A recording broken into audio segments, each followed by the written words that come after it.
नमस्कार दोस्तों, मैं पवन कुमार जीवन का सत्य की तरफ से सभी दर्शकों का हार्दिक स्वागत करता हूं। हमारा ये चैनल जीवन से संबंधित विषयों की वास्तविकता को प्रकाशित करता है तथा उनमें होने वाली समस्याओं के समाधान हेतु सुझाव प्रस्तुत करता है। आज का हमारा विषय है संयम। किसी भी विकट परिस्थिति या समस्या से निपटने के लिए जब इंसान अपनी मानसिकता को नियंत्रित एवं शांत करके अपने विवेक का मंथन करते हुए समस्या का समाधान करने का प्रयास करता है तो वह इंसान का संयम होता है।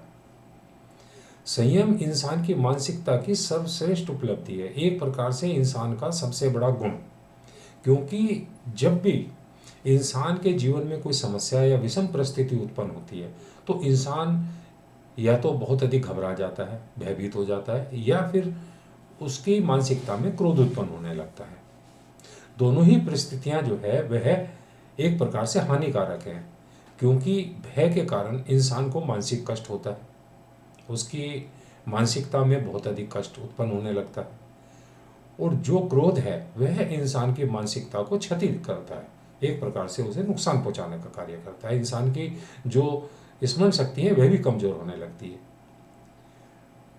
इसीलिए संयम जो से काम लेना, संयम से जब उसका निवारण किया जाता है तो इंसान की मानसिकता भी सुरक्षित रहती है, इंसान के अन्य इंसानों से संबंध सुरक्षित रहते हैं, उसका सम्मान सुरक्षित रहता है। इसीलिए संयम के जितने भी लाभ हैं उनको लेने के लिए, उसकी लाभ की प्राप्ति करने के लिए आवश्यक है कि इस विषय की पूर्ण रूप से समीक्षा करना, इसकी पूर्ण प्रक्रिया को समझना कि संयम किस लिए हमारे लिए आवश्यक है। दोस्तों, कुछ विकार हैं जो इंसान के जीवन में होते हैं, जैसे लोभ इंसान सभी इंसानों के जीवन में है, सभी इंसान लोभ का रखते हैं एक दूसरे के प्रति। परंतु जब तक कोई इंसान हमारे प्रति लोभ की जो भावना रखता है वह प्रकट नहीं होती, जब तक हम उसका सम्मान करते हैं, उससे हमारे संबंध अच्छे होते हैं। परंतु जब हमें पता चलता है कि ये इंसान हमारे प्रति बहुत अधिक लोभी है और हमें यह एक प्रकार से लूटना चाहता है या हमसे लोभ की पूर्ति करना चाहता है, तो हमारे संबंध खराब होने लगते हैं। इसी प्रकार यदि कोई इंसान जब हमारे प्रति अहंकार रखता है, जब तक वह प्रकट नहीं होता हमारे लिए एक अच्छा इंसान है, परंतु जब हमें पता चलता है कि यह इंसान हमें तुच्छ और खुद को एक श्रेष्ठ इंसान समझता है, तो हमारी मानसिकता में आक्रोश उत्पन्न होता है, एक प्रकार से हम उसे संबंध खराब करने लगते हैं। इसी प्रकार इंसान जो अन्य इंसान है, किसी के मन में हमारे प्रति ईर्ष्या हो, घृणा हो, द्वेष हो, शक हो, शत्रुता हो, तो जब तक वह प्रकट नहीं होते, जब तक हमारे संबंध सुरक्षित हैं और वह एक हमारे लिए अच्छा इंसान है। परंतु जब हमारे संबंध खराब होने, जब हमें प्रकट हो जाते हैं तब हमारे संबंध खराब होते हैं।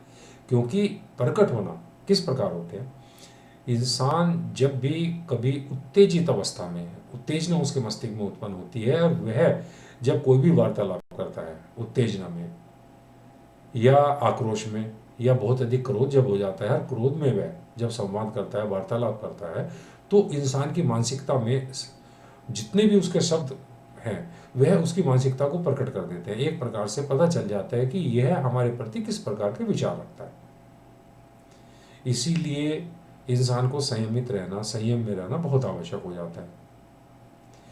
जब हम कहीं पर बैठकर वार्तालाप करते हैं, कोई इंसान हमसे बहस करता है, वह हमारे प्रति बकवास करता है या हमारे आलोचना करता है या किसी प्रकार से वह कटाक्ष करता है, तानाकसी करता है या बहुत अधिक हास्य प्रयास करता है, हमारा मजाक उड़ाता है, तो हमारी मानसिकता में उसके प्रति घृणा उत्पन्न होने लगती है, हमारे संबंध खराब होने लगते हैं, एक प्रकार से संबंध खोखले हो जाते हैं।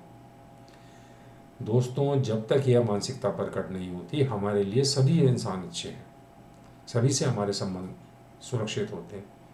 परंतु जब यही स्थिति हमारी हो, हम किसी से, दूसरों से बहस करें, आलोचनाएं करें, बकवास करें, कटाक्ष करें, तानाकशी करें, बहुत अधिक परिहास करें, तो जब हमारी मनोस्थिति प्रकट हो जाती है, जब हमारी मानसिकता प्रकट हो जाती है, तो दूसरे इंसान भी हमारे प्रति इसी प्रकार के विचार रखते हैं।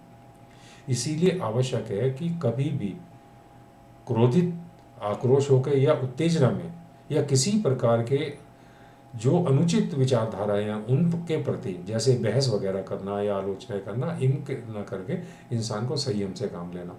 क्योंकि जब कोई इंसान संयमित बैठा हो संयम से, या तो वह मौन रहता है या फिर वह सीमित शब्दों में अपना कथन, अपना व्यक्तित्व प्रस्तुत करके वह अधिकतर मौन हो जाता है। तो ऐसे इंसानों की मानसिकता का अनुमान लगाना भी असंभव हो जाता है। और जब किसी की मानसिकता प्रकट नहीं होती तो वह एक अच्छा इंसान होगा, क्योंकि मानसिकता प्रकट होने पर ही बुरा है। क्योंकि जब इंसान हमारे प्रति जो सोच रहा है, जब वह विचार प्रकट होते हैं, तब हम उसे घृणा करते हैं या ईर्ष्या करते हैं। जब तक वह किसी प्रकार की मनोस्थिति प्रकट नहीं होती, वह हमारे लिए बहुत अच्छा होता है। दोस्तों, क्रोध एक अग्नि की तरह है। जैसे अग्नि सभी को जलाकर स्वाहा कर देती है, इसी प्रकार क्रोध जो है इंसान का, या उसका जो आक्रोश है, वह दूसरों को एक प्रकार से दूसरों को हानि पहुंचाने के साथ में अपने व्यक्तित्व को भी जलाकर राख कर देती है। इंसान का व्यक्तित्व भी समाप्त हो जाता है। और संयम जो है वो जल की भांति होता है। जल इतना अधिक बलवान है कि वह अग्नि को भी शांत कर देता है। इसी प्रकार से जो संयम है वह क्रोध को शांत कर देता है, उस पर नियंत्रण प्राप्त कर लेता है। इसीलिए आवश्यकता है कि इंसान को संयम से कार्य करना। जब हम संयम से कार्य करते हैं, या कोई इंसान संयमित है, उसकी बुद्धि बहुत अधिक संयम से कार्य करती है, हमें उसका व्यवहार जब पसंद आता है तो हम उसके साथ कार्य करना पसंद करते हैं। एक संयमित इंसान के साथ, जो संयम की मानसिकता वाले इंसान के साथ प्रत्येक इंसान कार्य करना पसंद करता है, उसकी सहायता करना पसंद करता है, उसको सहयोग करना पसंद करता है। इसीलिए संयमित मानसिकता के इंसान के जीवन में उन्नति या उसकी जो सफलता है वह उसके आसपास ही घूमती है। वह सदैव एक श्रेष्ठ जीवन प्राप्त करता है। एक बहुत पुरानी कहावत है, बद अच्छा बदनाम बुरा। इंसान कितना भी बद है, उसकी मानसिकता में कितनी भी बदी है, वह हमारी कितना भी हमें हानि पहुंचा रहा है, जब तक हमें पता नहीं चलता, जब तक हमारे लिए वह श्रेष्ठ है। जब इंसान बदनाम हो जाता है, चाहे वह कितना भी अच्छा कार्य करे, और बदनाम कौन करता है? उसकी मानसिकता प्रकट होने पर।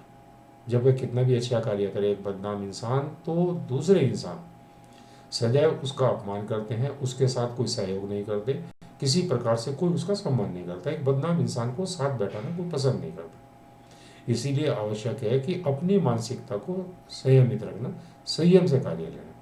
संयम से इंसान के जीवन में जितने लाभ हैं, उससे उतनी ही हानि इंसान के क्रोध की, आक्रोश की, या उसके उत्तेजित मानसिकता की होती है।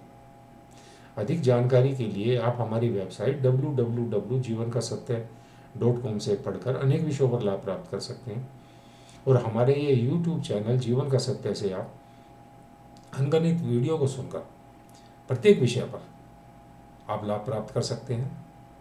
यदि आपको हमारा एक कार्यक्रम पसंद आता है तो इसे लाइक करें, शेयर करें, हमारे चैनल को सब्सक्राइब करें, बेल आइकन दबाएं, ताकि आने वाले वीडियो की सूचना आप तक शीघ्र पहुंच सके। और आपके मन में कोई भी प्रश्न है तो अवश्य करें, हम उसका उत्तर देने का प्रयास अवश्य करते हैं। आप सुझाव दें, कमेंट्स करें, ताकि हमारा मार्गदर्शन हो और हम आपके लिए कोई और श्रेष्ठ कार्य कर सकें। धन्यवाद।